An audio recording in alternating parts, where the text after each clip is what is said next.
Hey everybody, it's Dr. Steven. I'm here at the world famous Cheyenne Mountain Zoo in Colorado Springs, one of the best zoos in America, and it's our zoo. And my wife and I have a grandparent membership and we bring our grandkids here, so we're spending part of today at the zoo. And sometimes I just like to show my students just what I'm doing during the day or what I'm looking at, because I want you to know that I don't just sit behind a computer screen and grade papers, and I know you guys don't just sit behind a computer screen and do schoolwork, that we all have lives beyond just our classes, and that's okay. In fact, it's a good thing. So just wanted to say hi to you from the Cheyenne Mountain Zoo, where we're just having a lot of fun and just really appreciating God's amazing creation. Boy, it's been a delight to get to know you guys and read the discussion posts.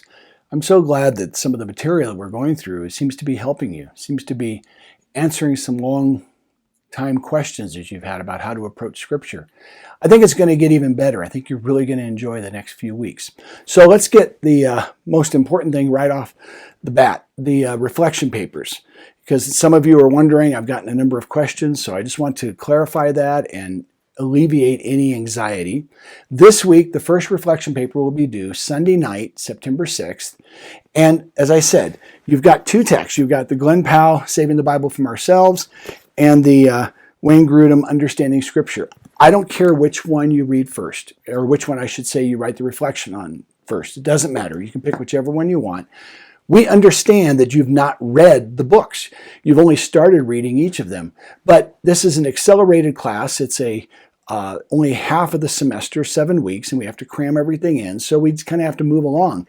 And the reflection paper's primary purpose is just as kind of an accountability point that you are engaging the text, and so that we have a grade that we can put in there. So it's real simple. As I shared in the last week's last week's video as well. It's very simple.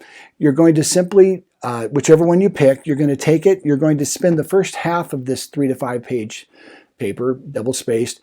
So the first page and a half, if you will, you're going to spend looking at the structure of it, the purpose of it. I would suggest that you go to the table of contents and just kind of glance through and describe the purpose of this book and how what is this book about, and how do they approach it? Then you're going to take the second half, the second page and a half, if you will, and from something you have read thus far, just pick one or two things out that really resonated with you, and then talk about them just a little bit and how they impacted you.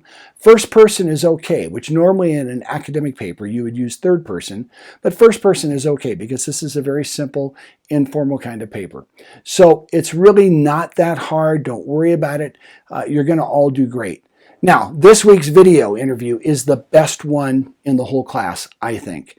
This is my second interview with the author of Saving the Bible from Ourselves, Glenn Powell, and it just turned out as the best one. It really did.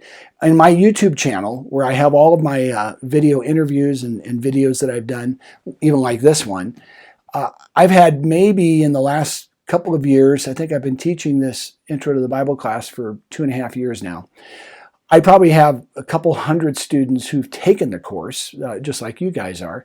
But this particular video interview has almost 500 views. So people have really enjoyed it, and I think you will also. So, hey, let's jump in there. Let's have a great time with the discussion. I will make one comment. I've already sent you an email and put an announcement.